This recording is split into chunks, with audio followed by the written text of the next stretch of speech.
The O'Reilly Factor from Boston is on tonight. Should the USA intervene in the Israeli-PLO war? We'll hear from Newt Gingrich and Pat Buchanan, who are on opposite sides. President Clinton speaks out on the outrageous Mark Rich pardon. We'll have that for you. And the ACLU is currently defending an organization that corrupts children. Will confront the lawyer on the case. Caution, you are about to enter a no-spin zone from Boston. Factor begins in 90 seconds.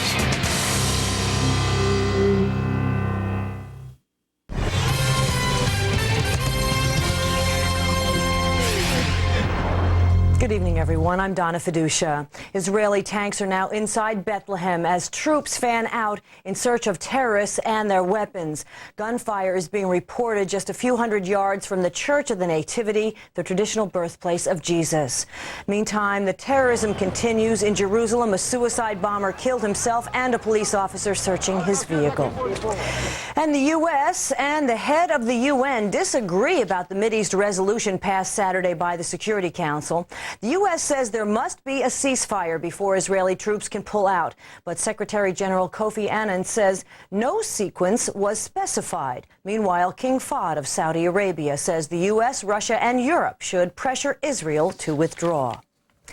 And it looks like one of al-Qaeda's top commanders is in U.S. custody after being captured in Pakistan. The U.S. is virtually certain Abu Zubaydah, a top aide of Osama bin Laden, is being treated for gunshot wounds received while trying to escape a Pakistani raid. And Britain ramping up its efforts in the war on terror. Engineers are setting up a camp for a Royal Marines unit in Afghanistan. At least 1,700 British soldiers will join the U.S. forces in hunting down al-Qaeda and Taliban fighters. We'll see you at the bottom of the hour with an update. Stay tuned right now. The O'Reilly Factor from Boston coming up.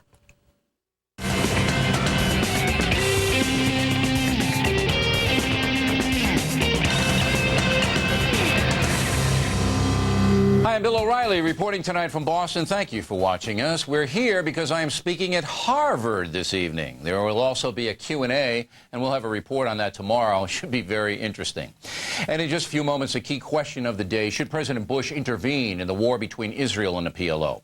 But first, a talking points memo about a terrible decision that may come down in Afghanistan. It now appears that the Bush administration will allow Afghan drug merchants to harvest tons of opium.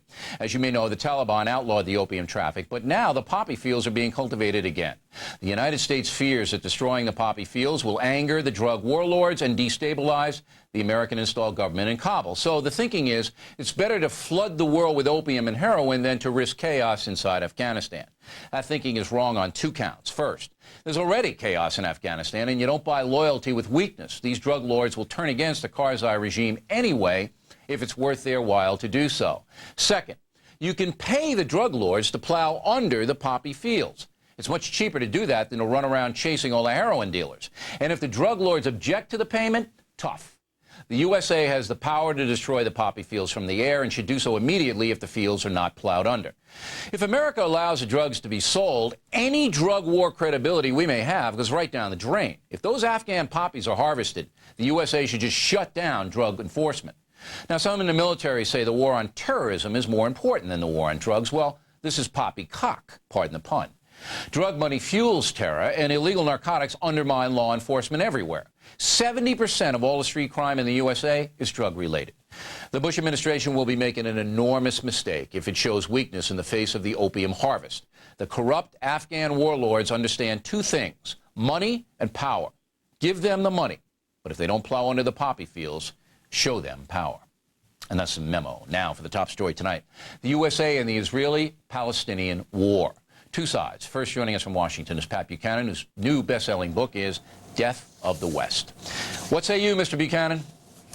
Well, I think what the United States probably should do now, Bill, I would recommend that the president stand up, as the Saudis did, and offer what he thinks is the Americans' idea of a just resolution of the Israeli-Palestinian conflict.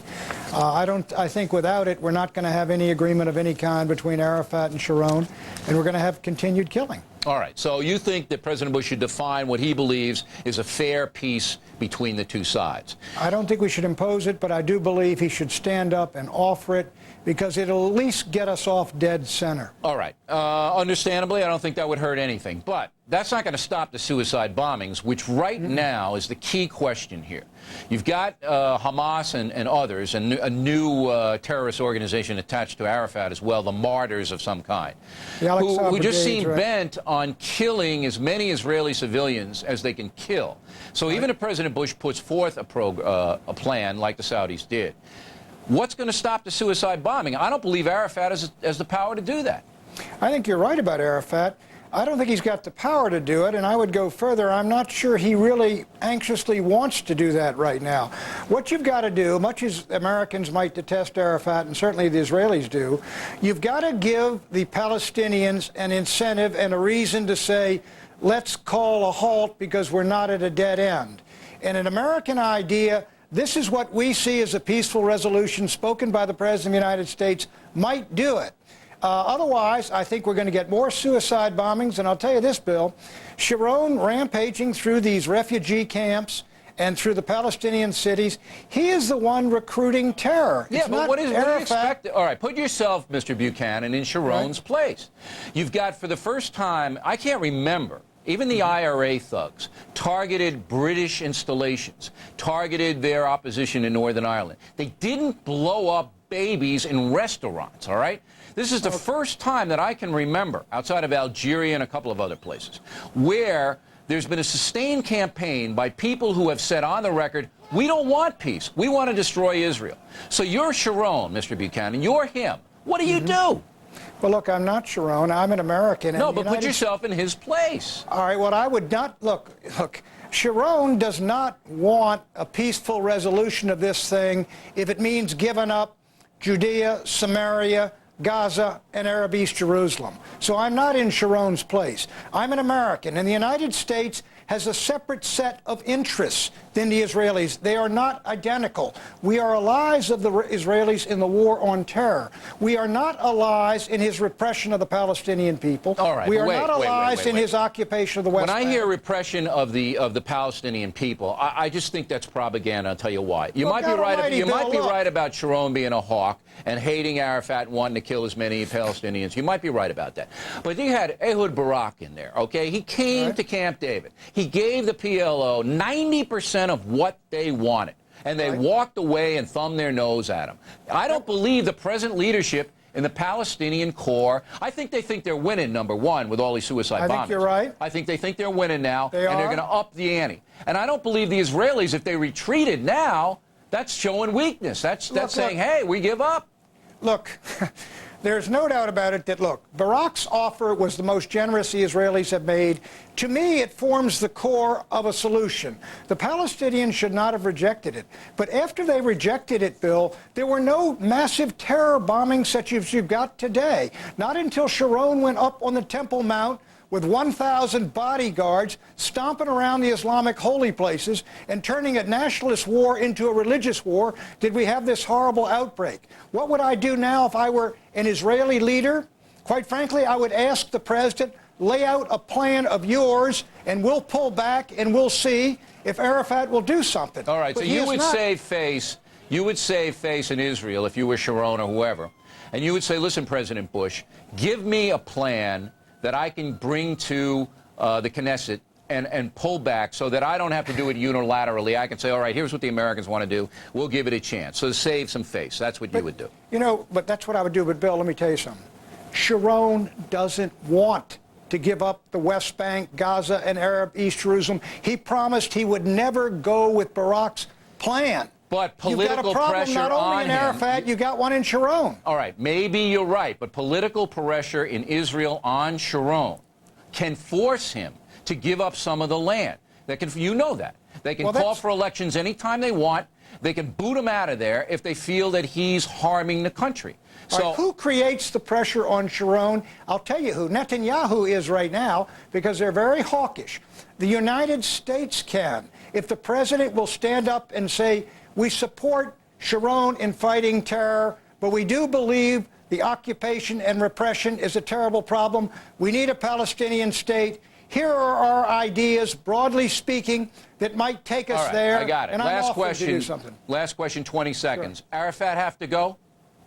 No, I think that would be a mistake, because there is, whether we like him or not, He is the Palestinians' choice of a leader. You kick him out. There's you no kill him, you vote make over him a there, martyr, Mr. Buchanan. kick You know him out. that. There's Pardon? no vote over there. He's their Well, choice look- because he's the biggest terrorist. But all right, you might be right on that. They don't have anybody You else. know, I don't think he is the biggest terrorist. I think I- Hamas and these others want a war to the finish. All right, Mr. Buchanan, thanks. We appreciate your point of view, as always. And next, another view on this from Newt Gingrich, also ahead on The Factor. President Clinton finally talks about the Mark Rich Party. We'll have those reports coming your way.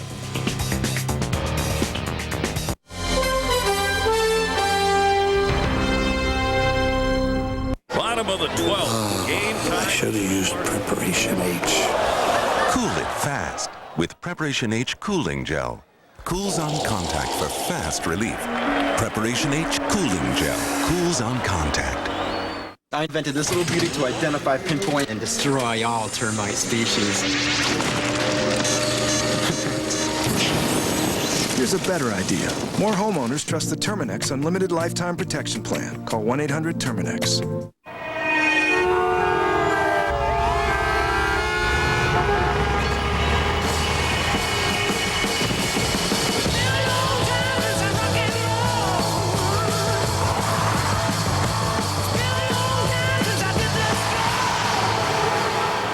A legend reborn.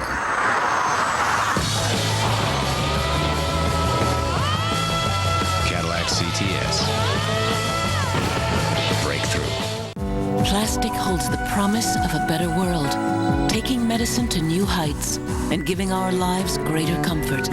It's in the packaging that protects us and a pacemaker to empower us, every day touching every generation. From the ambulance to the emergency room, it puts the answers in our hands and hope in our hearts. For a safer, more brilliant tomorrow, plastics make it possible.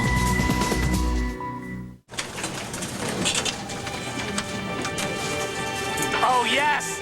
Yes!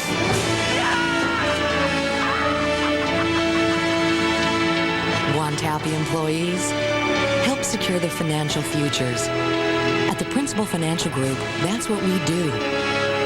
The Principal is the 401k leader, financial solutions for you and growing businesses.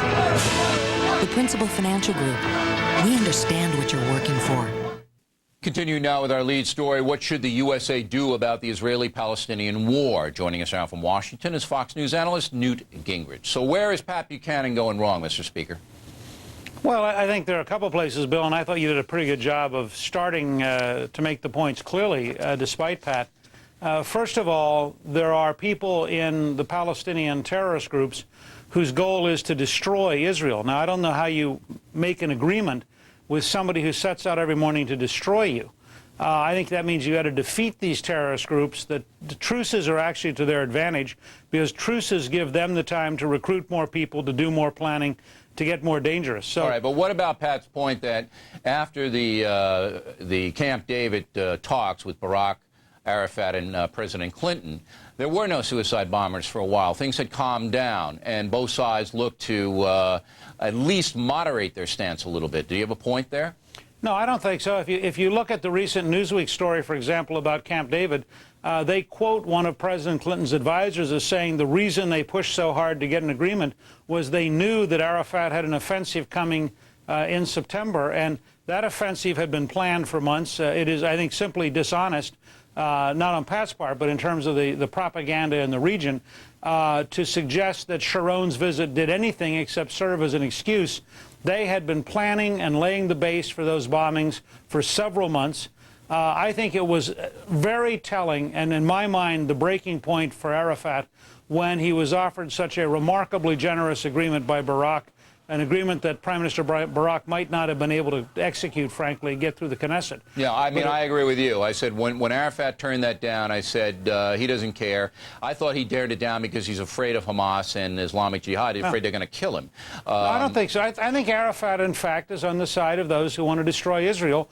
But he has always been two people. He has been, in English, this moderate that the Europeans all believe is somehow a statesman, and he has been in Arabic an active fomenter of suicide bombing, an active so you think he's a fomenter terrorist? of violence. You think he's a terrorist? Absolutely. I think Arafat should be banished and should be branded as a terrorist, should be shipped to Syria or Iran or somewhere. And you know, the tragedy is, and we reported on Fox earlier today, several people were executed by Palestinians who are being killed by other Palestinians because they were trying to cooperate with Israel. Or at least that's what the Palestinians said. I mean, there was no trial, so they just killed them. Sure. I think they were just sending a message that, you know, anybody we suspect is going to be harmed. But if you ship out Arafat, all right, who takes his place? You got chaos then, right? Look, I think the objective reality is that the Israelis are going to have to take the time to rebuild some kind of government in the Palestinian area, and to build a government that is for peace, and to be prepared to protect that government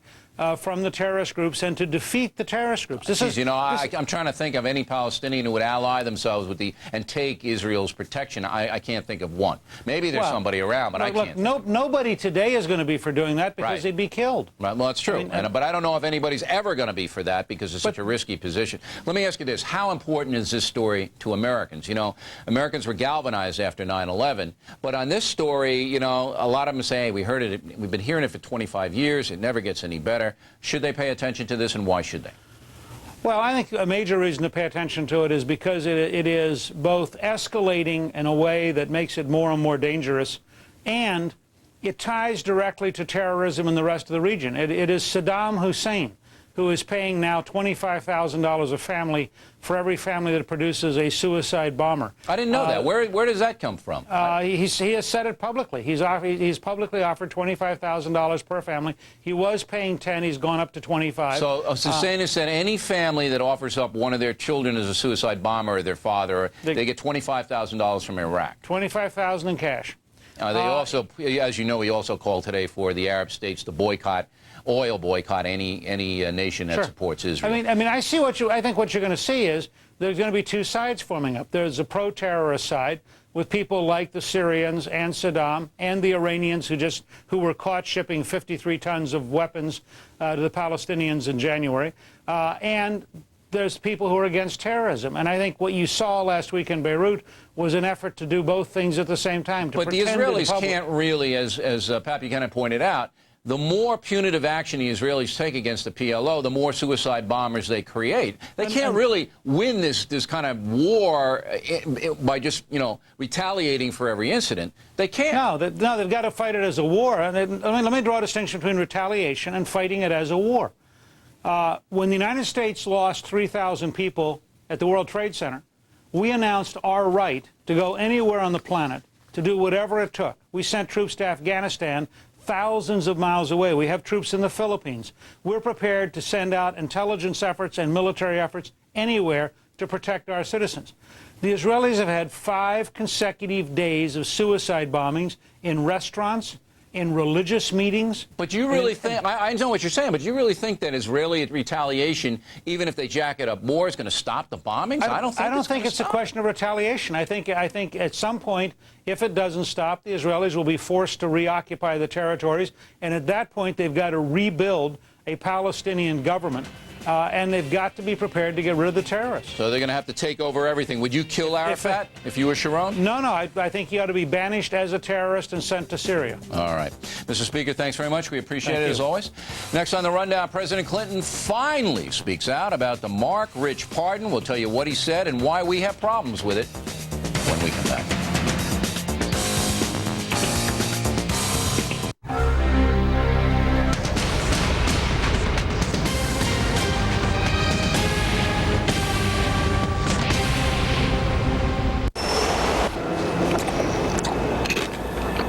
If this is what you sometimes call breakfast, remember one thing. You are what you eat. So next time, try something good. Nutri-Grain. With whole grain oats, real fruit, and calcium.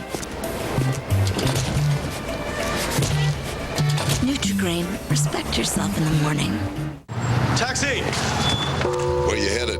Uptown. Downtown. No, I mean in life. We can't even agree where we're headed now. And our meeting starts in 10 minutes.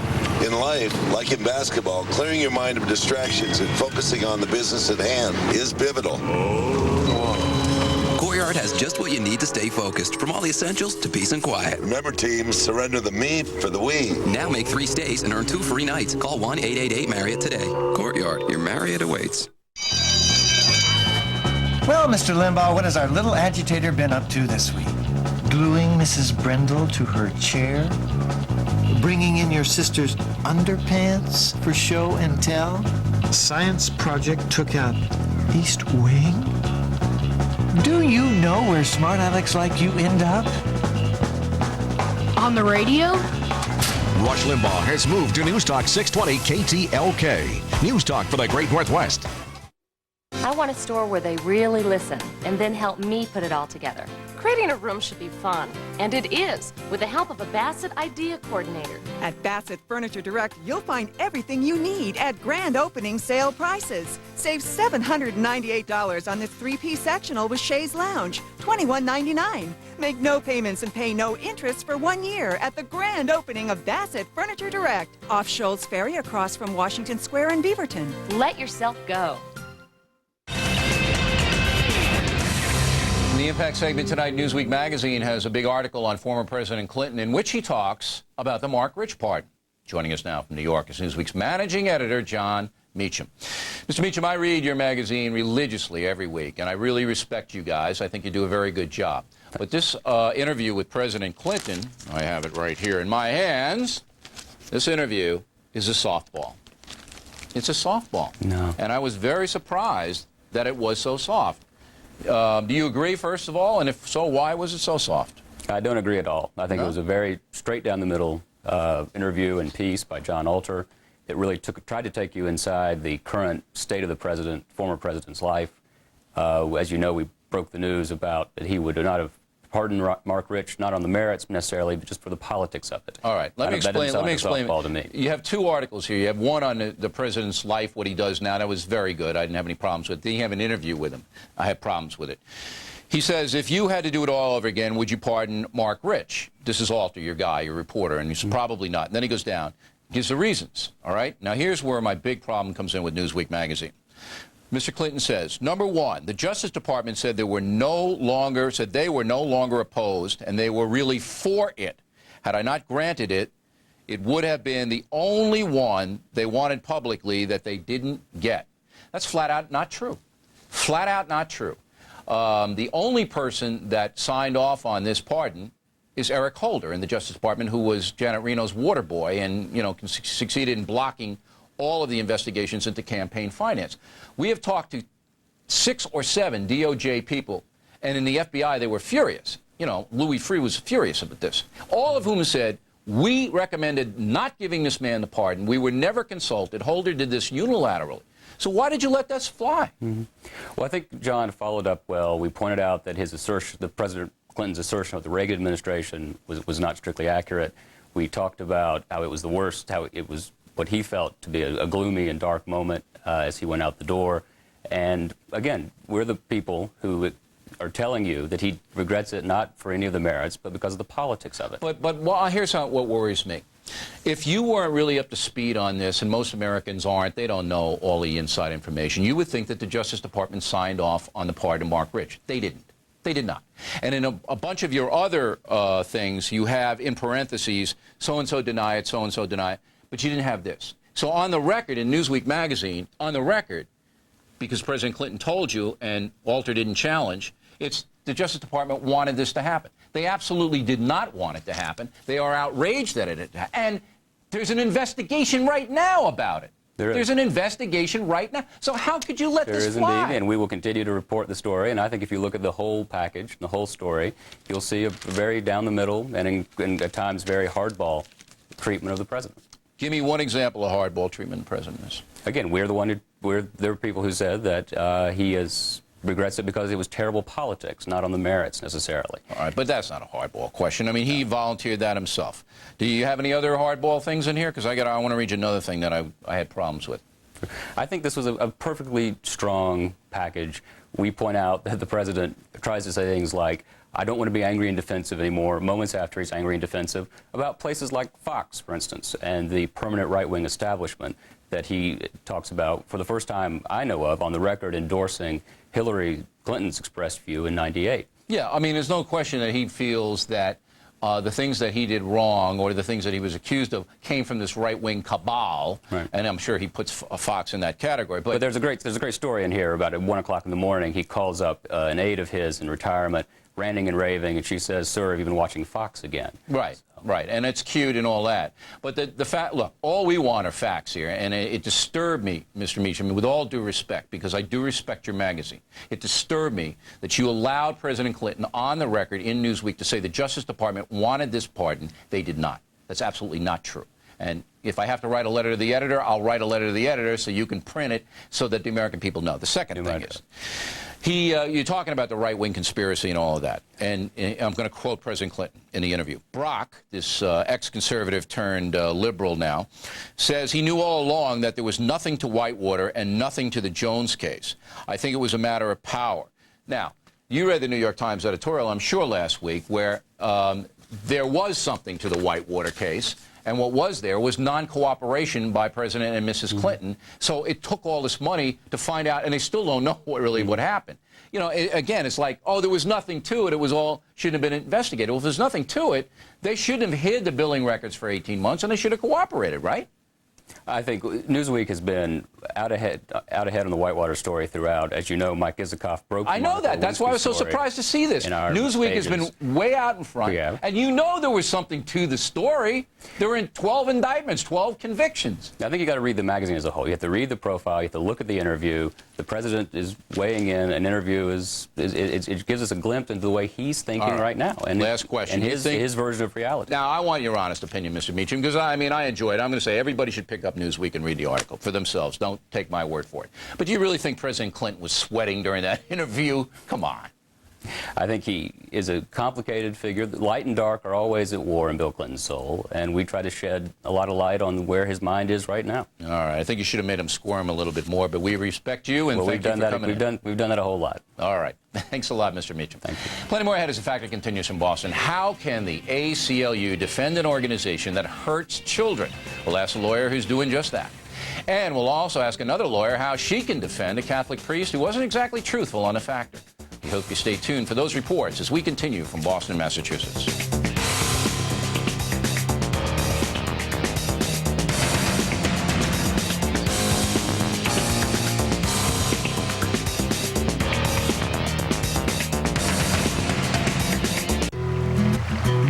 I like going to see my grandpa.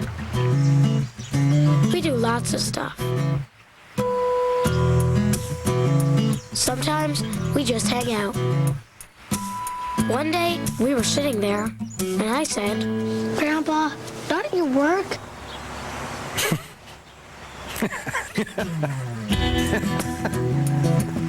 No Load Mutual Funds from T. Rowe Price. Invest with confidence. FBI, get down! When they tried to save her husband, I need the best. I'm the wild card. They never imagined They know every move we make. how far the mystery would lead. What I've done. They want me to say that I saw this guy shooting. And how dangerous the truth could be. Wake up, smell the napalm.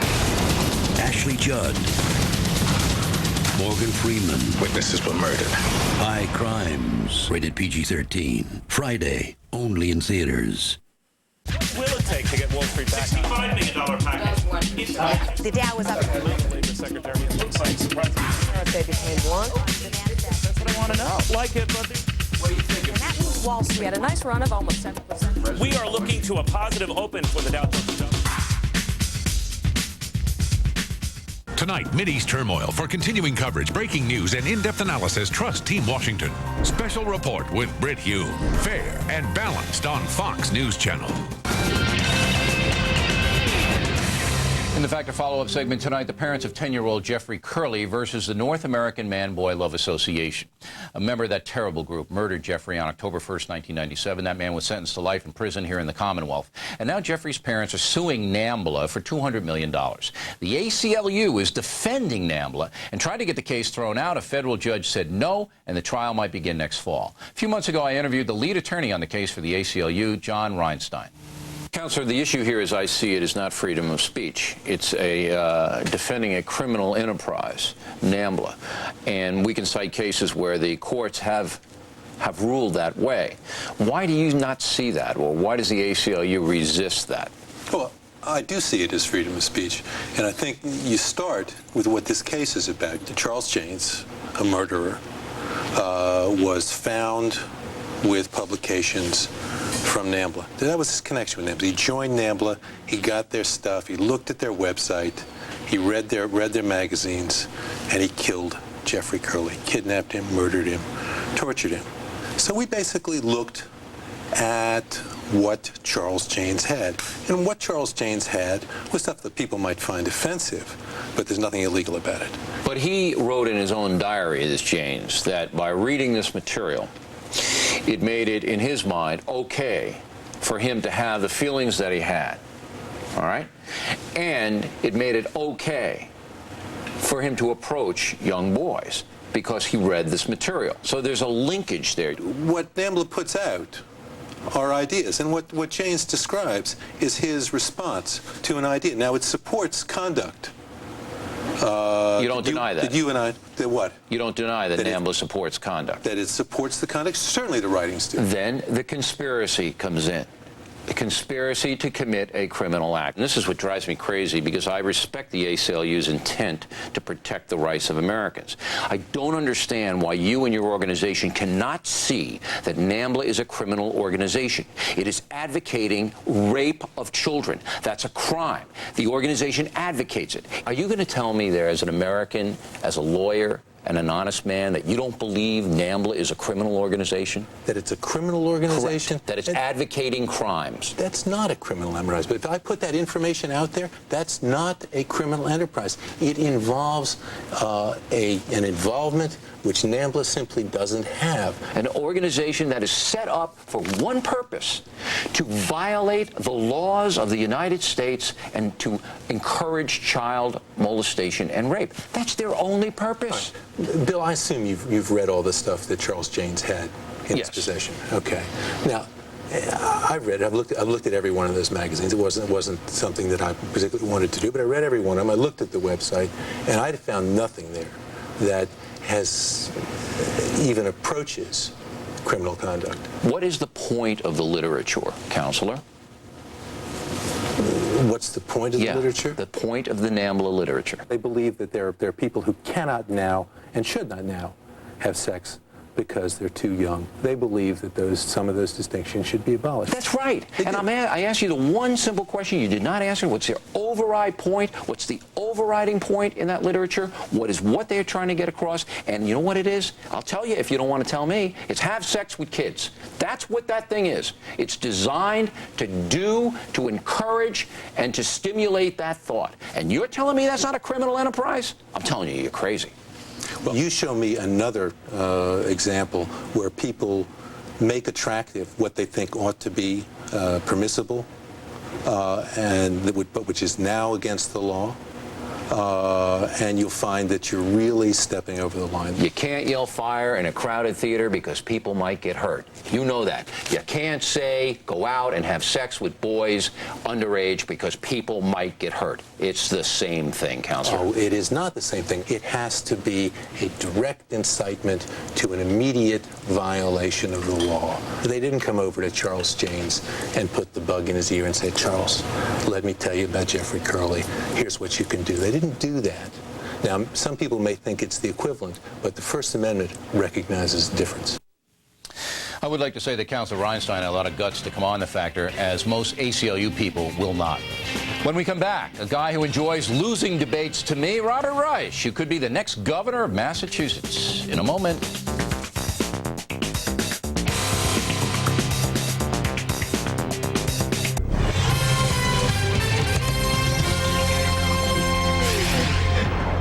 Good evening, everyone. I'm Donna Fiducia.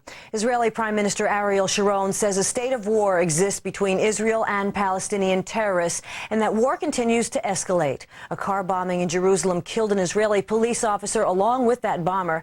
And Iranian-backed Hezbollah guerrillas fired a rocket from Lebanon into Israel's Upper Galilee region. So far, no casualties reported there. Jennifer Griffin has more from Jerusalem. Israel continued to escalate its military incursions into the West Bank. Tanks moved into Qalqilia, Tulkarm, and Bethlehem. 8 international peace activists were injured when Israeli troops in Bethlehem fired warning shots at them. This is the same group that has tried to form a human shield around Yasser Arafat at his compound in Ramallah. Some have been kicked out of Israel. Palestinians in Ramallah say Israeli troops are destroying their property as they carry out house-to-house searches for suspected militants. Israeli army bulldozers created a cordon around Yasser Arafat's compound, tipping over parked cars and pushing them to form a barricade. Palestinian hospital sources say 25 Palestinians have been killed since Israel reoccupied Ramallah on Friday. 8 Israeli soldiers were injured in today's fighting in the city. In Jerusalem, Jennifer Griffin, Fox News. Jennifer, thank you. We'll have another update at the top of the hour. O'Reilly continues next. Have you gotten yourself into too much credit card debt? You may be able to point and click your way out with a second mortgage from Ditech.com.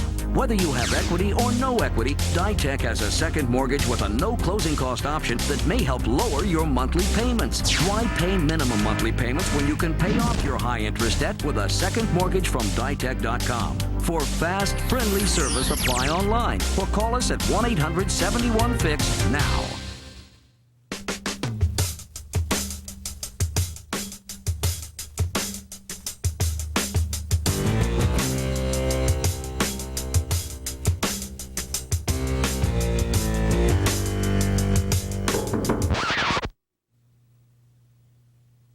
Lobster Fest is here, and for a limited time, you can get a mouth-watering plate of Maine lobster tail and succulent shrimp, all for just $12.99. So come in now for Lobster Fest and go overboard. Music from and inspired by the film We Were Soldiers. Welcome to the new cavalry. We will ride into battle against a tough and determined enemy. Featuring 14 new songs by Mary Chapin Carpenter, Johnny Cash and Dave Matthews, Stephen Curtis Chapman, Tammy Cochran, Five for Fighting, India Ari, Jars of Clay, Carolyn Don Johnson, Montgomery Gentry, Jamie O'Neill and Michael McDonald, Rascal Flatts, Train. I will be the first to set foot on the field, and I will be the last to step off. Available now. But we will all come home together. Call now to order.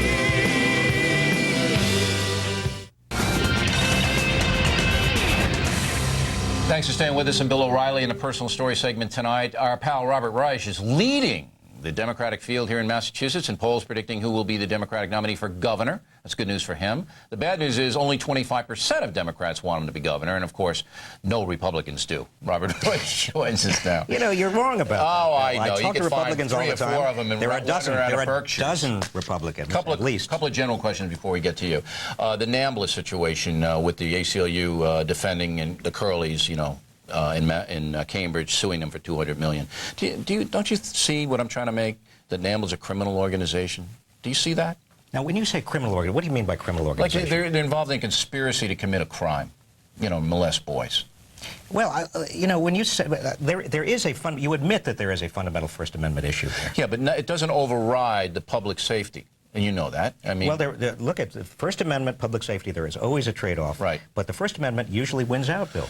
It won't in this case. And you, of all people, you're a defender of the First Amendment. I am. I'm a staunch defender. But in Ohio, they ruled that this organization exists for one reason and one reason only: to break the law. And where would you come down on this? I would say, look, if you have an organization that is existing primarily, solely to break the law, yes, you know, obviously you've got to come down very tough on them. But I am, like you always have been, I am a very, very strong stalwart of the First Amendment. So you'd allow NAMBLA to exist? No, well, to exist. Now, what do you mean? You know, to put their stuff up on a website because that's what encouraged this guy, by his own admission, to kill this 10-year-old boy. Well, I would, you know, whether you're asking me as governor, as a person... No, if you were governor, I would protect children. And I would do anything I could to Well, that means getting the website if it means getting the website out of there, I would do it. I would try to do it. But again, I would do it with some reluctance because I think there are First Amendment rights. But children have got to be protected. That's right. And NAMBLA exists solely to hurt children. period. If that's the case, if they You exist know solely to it's the hurt, if they case. exist solely to hurt Professor, children, you then know it's the case. You know it's the case. Mr. Secretary, to you. Okay. Now, Middle East. We had Pat Buchanan and Newt Gingrich on top of the broadcast. I want to get a Democratic point of view on this. What do you think? Well, I think long-term there's got to be a separate Palestinian state, Bill. That's the only solution. It's been the only solution for a very long time. The question is how to get from here to there. How to get the parties, and it's not just the parties who are directly going at each other. It's not just Sharon and Arafat. It's also all of the Arab states, because they're all influencing this, all together at a peace table and committing themselves to recognize Israel and also to have a separate Arab state. Okay, it's not going to be easy. In fact, the is things are Arafat broken a down. terrorist? Arafat certainly is acting like a terrorist. He is a terrorist. All right, he is a terrorist. Oh, yeah. So do you negotiate with terrorists? Well, what else are you going to do? Get him out of there, and what Newt Gingrich said was get him out. You say get him out of there. What does it mean to get him out of there? Capture him and deport him. And then they build up another government where the Israelis would work with that government to rebuild. I think it's so easy to say, capture, deport, build up another government. The fact of the matter is you have right now a population in Israel, Palestinians who are outraged, who are feeling such hate, such hostility. Things have disintegrated to such a point that you've got to have some way in which you can sit down with, who are you going to negotiate with if it's not Arafat? Well, they'd have to get somebody in there, but you're saying you would negotiate with Arafat. I would say that you don't have any choice. You have to negotiate, and you negotiate, again, you get all of the Arab states and you negotiate toward a separate Palestinian state. I just don't see the options. Okay. You chased poor Jane Swift out of office here. She couldn't take the heat. I mean, as soon as Rice came in, Swift went back to Adams. I was looking forward to, to debating her. She quit. But now you got Mitt Romney.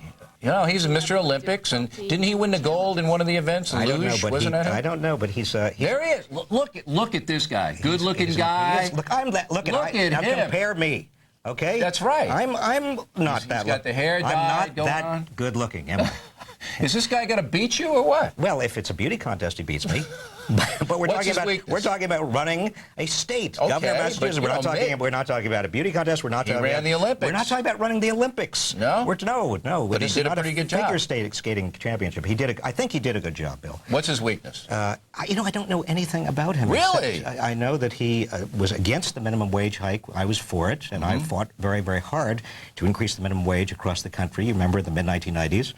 I don't know very much. I know that he has worked in a venture capital firm, but that's about it. That's it. So you haven't got on your attack mode yet. Well, I'm not. I don't. Oh, you will, so don't give me any of that. Wait a minute, Bill. Hold it. Now, I mean, you and I can sit down. We don't share views eye to eye, do we? No. Sometimes we agree. Sometimes we agree. Sometimes we don't. But we yeah. can sit and we can talk about our views. We can agree, disagree. Right. I would like to do that. If I ever get the chance with Mitt Romney or anybody else, I would love to sit down. Yeah, but you're going to smack him a few times. Like Cheney and Lieberman.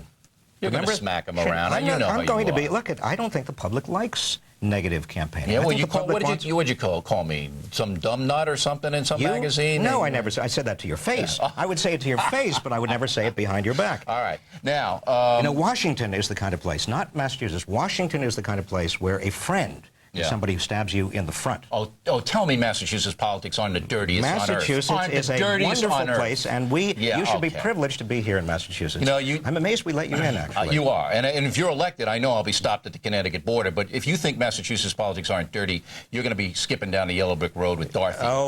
Look at Bill Clinton said in the Wall Street Journal today, or somebody said it for him, he's not going to campaign for you. Well, I am very proud of the work that Bill Clinton and I did together. 30 years you were pals, right? We did a lot. We are still friends. And you know something? Wait, no. You may be afraid that he doesn't like you. Well, but I'm proud of the work we did. And now, after I left the administration, it is true that when I agreed with him, I said I agreed with him. And when I disagreed with him, I said that too. And I speak my mind. Are you angry that he's not going to, or disappointed that he's not going to? No, he can do exactly what he wants to do. If I do get the nomination, now that's not foregone. I know that you would like me to get the nomination. It's not clear that I got the nomination. For you. If I get the nomination, I would welcome Bill Clinton here. How about Mike Dukakis? You want him? And Michael Dukakis, I would like. I would like every. In fact, Bill, I've changed my mind about this. I would even like you here campaigning for me. Okay. Michael Dukakis, one of the most unpopular governors at the end of his term. You want him stumping for you? I don't think you can. I am campaigning. So. Let me just tell you something, Bill. I am campaigning for me. Right. I am not campaigning on the basis of other people. But if I'm Mike calls you and says, I am campaigning for me. Mr. Secretary, I want to come in and be buddies with you. We'll ride in the tank Anybody, together. even you, I will. We'll ride in the tank together. Bill, you going to do it? I am not the tank. I don't do the tank. I am campaigning on the basis of my ideas, my vision for this state. I know, and that's why, well, I'm just very interested if you win that this will become the People's Republic of Massachusetts. It will not. It will. It should. It's a commonwealth. It's a commonwealth. What we want is growth, and we want shared prosperity. And high taxes. And we don't want high taxes. Oh, you don't? You do. I don't want high taxes. Yeah, I know. All right, Professor, we wish you the best of luck. Thank you, Bill. You know, if the opponents, you can come on anytime you want. We're fair. Thanks for coming in. Good to see you. It's good to see you. And welcome to Massachusetts. And directly ahead, we'll speak with a lawyer defending a Catholic priest who is in big trouble in the Commonwealth. We'll have that story for you as the Factor continues.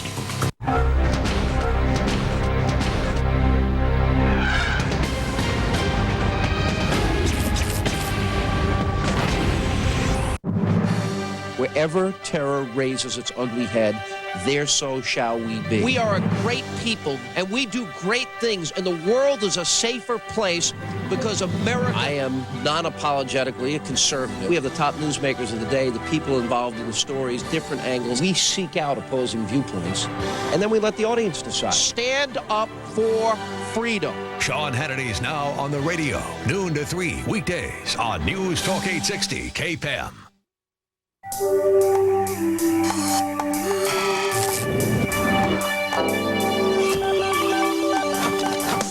Hi, welcome to Bassett. Let me show you around. Bassett Furniture Direct is a place to find ideas. It's easy when you have a decorating partner. We'll help you create a look and bring it to life in our design center. So be encouraged. Be creative. Bassett Furniture Direct, now open in Beaverton. Did you know that stealing is a growing problem in sports? And I'm not talking about steals in hoops or second base on the diamond. Chris, I in fact did not know that. It's true. We're talking about cable and satellite service theft. So if you're watching us on an illegal cable box, or if you know someone that's ripping off satellite service, tell them to knock it off, because they will get caught. And jail is one penalty box they don't let you out of after just 2 minutes. And remember, there's no free water bottle there either. From CNN Headline News, your source for the news you want when you want it, here's a helpful time-making tip. When traveling, take advantage of airline conveniences like electronic ticketing and online flight reservations. Watch CNN Headline News, the ultimate time saver for real news, real fast. Make some extra time today by letting Jiffy Lube change your oil. While you're there, enter to win a trip to luxury at the Bacara Resort and Spa in Santa Barbara. In the Back of the Book segment tonight, a few weeks ago, we spoke with Father George Spagnolia and his attorney, Eileen Donahue. The Catholic priest was accusing Cardinal Bernard Law, of Boston, of going on a witch hunt because Father Spagnolia was accused of child molestation 31 years ago. I confronted the priest about the charges. All right, Father, do you know this guy who's making the accusations? Anything, why would he do this? I have not the slightest idea, Bill. But you deny it? There's nothing to this? I deny it categorically. And you deny that you've never done anything like this? I deny that. But what Father Spagnolia didn't say was that he had 2 homosexual relationships while on leave from the church. With us now is Eileen Donahue, who continues to defend Father Spagnolia. That was not a good moment for him, and right after the interview, he was placed on administrative leave. If you're going to come on and say you're innocent, then tell the whole truth, correct? Well, Bill, he did not divulge those relationships. Right. Did he divulge them to you? Did you know about them?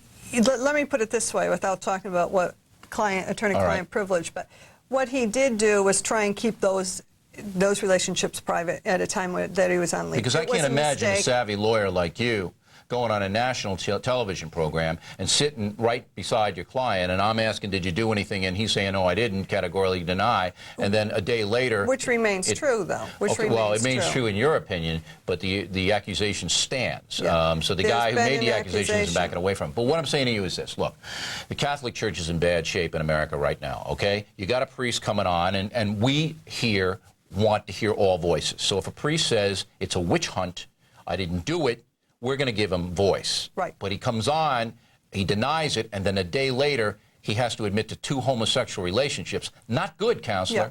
But when he was asked about it, Bill, he was asked a direct question. He answered truthfully. He said, yes, I was involved but he in didn't those tell the relationships. whole truth. He didn't put it He didn't into volunteer perspective. it. You're right. Correct. You're absolutely right. He didn't volunteer it. And the reason he didn't volunteer it was because to him, and quite frankly, it was irrelevant to the charges. He was charged with molesting a child 31 years ago, and he denies it. He denied it then, and he denies it now. In the narrow legal term, you're correct. In the broader helping the Catholic Church, you're incorrect, because once he left that out and once it became public, his credibility then there's a credibility smashed. issue. There's a credibility issue, right? Which you know, I think what in retrospect he may say, look, how could it was naive to think that wasn't going to come forward. That's right, and he got replaced. And the diocese removed him, and he wasn't removed when he was on this program. What? He was still the pastor of the church in Lowell. Still the pastor. As soon as he came on and didn't tell the whole truth on the factor, law pulled him, and now he's suspended. Well, he got placed on temporary administrative leave. He's suspended. Yeah. And where we stand is the district attorney has said they're not filing charges. Because it's 31 years ago. Statute of limitations is run. Right. And now it's up to the archdiocese. What do they do? Here we have a priest. Oh, he's dead. Here we have a priest who has no other claims against him. He's dead. You can't say you had a gay relationship, even though he was on a...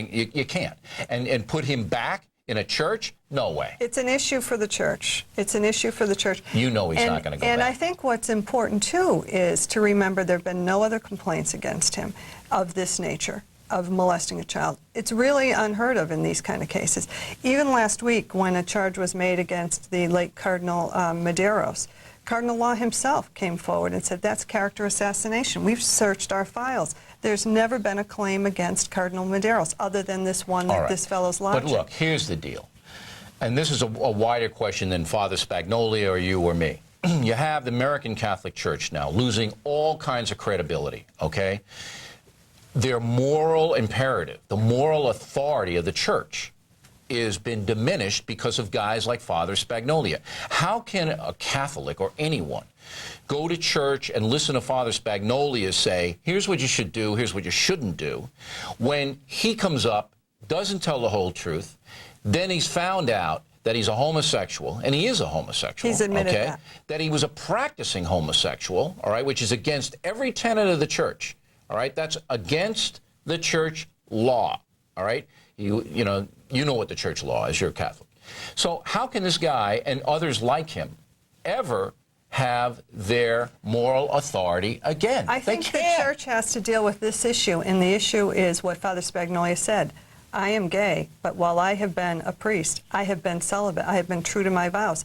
That's an issue for the Catholic Church, separate and apart from these issues regarding the abuse of children. But in that's the Catholic, an issue that the Church is going to have to come to terms with. The Catholic Church does not want openly gay clerics. You know that. They don't want them because they feel that they set a poor moral example. And what Father Spagnolia has never been openly gay in the context of his priesthood. He is celibate. All right, but they would have never let him back in if they knew. I don't think. Maybe they would have because they're desperate for priests. Now, well, I think that's an interesting point, Bill, because when he came back in the early 90s, at no time was that question put to him. Are you gay? What have you done in your 20 years of absence? Well, I mean, if it's an issue. But it hadn't been an issue. He wasn't accused at that time. They didn't know what he was doing down there. Had you been married? Have you been, so these are issues, I think these are issues It's estimated that 30% of American Catholic priests are homosexuals, all right? If they would drum them all, they don't have enough now. Some say 50. Right. And that's a huge issue. All right. Have your office been in touch with Cardinal Law on this at all? We have. In fact, there's a canon lawyer. We've been trying to speak with the Archdiocese. They naturally are under siege and overwhelmed at the moment. But we're trying to find out where do we stand. Right. Well, I'll tell you where you stand. He's got to go to be a missionary or something. And I'm not saying that he's not going to get back into his church. And he may not get back to be pastor. But all he wants to do is be reinstated as a priest so he can be a minister as a priest, as he has done since 1964, with the exception of the leave of absence. But they got to get to the bottom of this thing 31 years ago before that happens. Counsel, we appreciate you coming in. Thanks. Thank you. Next, we'll wrap things up with the most ridiculous item of the day and some of your mail about our special on children.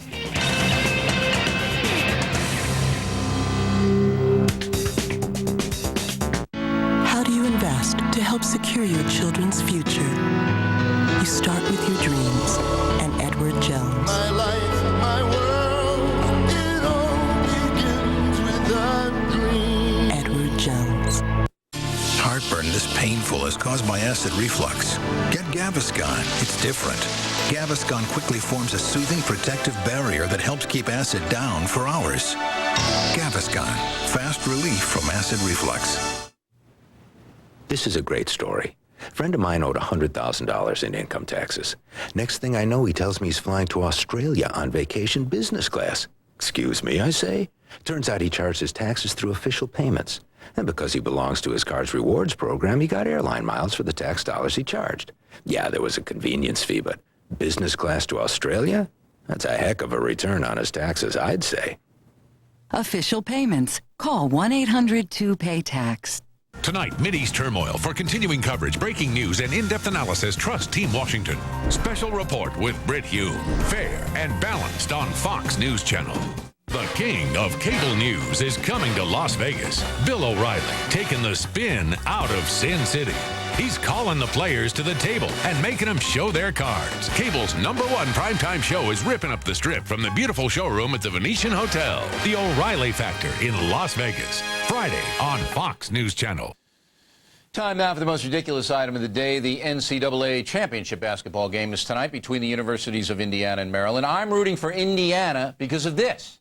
After the Terrapins defeated Kansas, some rowdy fans started destroying things, and this isn't the first time that's happened at the University of Maryland. This is terrible behavior, obviously, and an embarrassment to a fine university. Just 2 people were arrested, and that's probably the problem. Law enforcement is not being tough enough down there. Anyway, go Indiana. Some Maryland fans are ridiculous and have spoiled sentiment for their team. Finally tonight, the Mail, big reaction to the O'Reilly Factor special, The Corruption of the American Child. Mark Brooks, Middletown, Ohio, great example, Bill. As you were crusading for less violence, sex, and alcohol in the media, you had a violent movie and a liquor ad as commercials. Defend that. Hey, I have no power over the ads, Mr. Brooks. Come on, you should know that. Whatever happens outside the special has nothing to do with me. Gene McEnany, Cherry Hill, New Jersey. Bill, I applaud the special. I have been one of the sleeping parents, but have finally confronted my son about his idol, Marilyn Manson. If these entertainers blame me as a parent, I want to blame them for feeding violence into my child's mind. James Rodseiler, Adrian, Michigan. Bill, my kid brother and I were so captivated by the special, we almost didn't make it to see shock rock mavens Lollipop Lust Kill in concert, but we did get there in time for their rousing rendition of Knee Deep in the Dead. Sorry I missed that, James. Nancy Clyett, Ocala, Florida. Bill, the stuff you showed is social engineering at its worst. Art is not imitating life. Art is actually creating a vile world. Daniel Kelly, Chicago. Bill, your generalization of the rap hip-hop industry affecting inner-city poor is way off base. 85% of the consumers of this stuff are whites. Bogus, Mr. Kelly. 10% of Americans live below the poverty line. This rap stuff is pervasive in ghetto neighborhoods, and you know it. Jason Morrison, Altoona, Pennsylvania. Mr. O, I disagree with you about pro wrestling. A lot of those guys you see beating each other up also do a lot of charity work. So what? About the taxpayers footing the bill for some sex parties at a San Francisco gay community center. Rosa Rossini, West Palm Beach, Florida. We gays also pay taxes, and the last time I checked, we're still part of the public. Rick Rosendahl, Washington, D.C. Bill, most gays are childless, but our taxes help pay for public schools, and you don't hear us complain. Please drop the double standard. Oh, come on, Mr. Rosendahl. If your tax dollars are being spent on wife-swapping clubs, wouldn't you mind just a little bit? Both straights and gays should be outraged that their tax money is paying for things like leather parties. Think about it. William Boykan, Stamford, Connecticut. Mr. O'Reilly, celebrating sexuality as a form of artistic expression worthy of taxpayer support. Celebrate on your own dime, Mr. Boykan, and give me a break with the artistic stuff, please. Patricia Garvin, West Des Moines, Iowa. Bill, it's costing us $40 a month to get you and umpteen other stations we don't want. Do you think you're worth it? Well, I know you want us, Patricia. No, I'm not worth $40, obviously. But the factor is, and we hope the investment pays off for you. And Betty Miner, St. Joseph, Missouri. Bill, you look a little tired lately. Are you getting enough rest? Well, thank you for asking, Betty, but I'm not. I need 3 weeks in some shishi spa someplace. I'm just trying to figure out how to get Fox to pay for it. Maybe if I keel over, you know, like this. How about that website? All right, a lot of serious website business tonight. The special, The Corruption of the American Child, people are asking how they can get a copy. It's on the website. We're keeping the price down. It's affordable. Also, our special on Defense of America, In Defense of America, both specials, you can get them on the website, all right? My column for worldnetdaily.com is about the Catholic Church and the problems of moral authority. We discussed it here with the council, but I go into, you know, how serious this is, because we need that kind of a voice in the world, and it's just collapsing. All right, so you might want to go on the website and get to that. Also, how about emailing us with some pithy comments? O'Reilly@foxnews.com, O'Reilly@foxnews.com. Name and town. They're in New York. I'm in Boston. I know what I'm doing. That is it for us today. As always, we thank you for watching. I'm Bill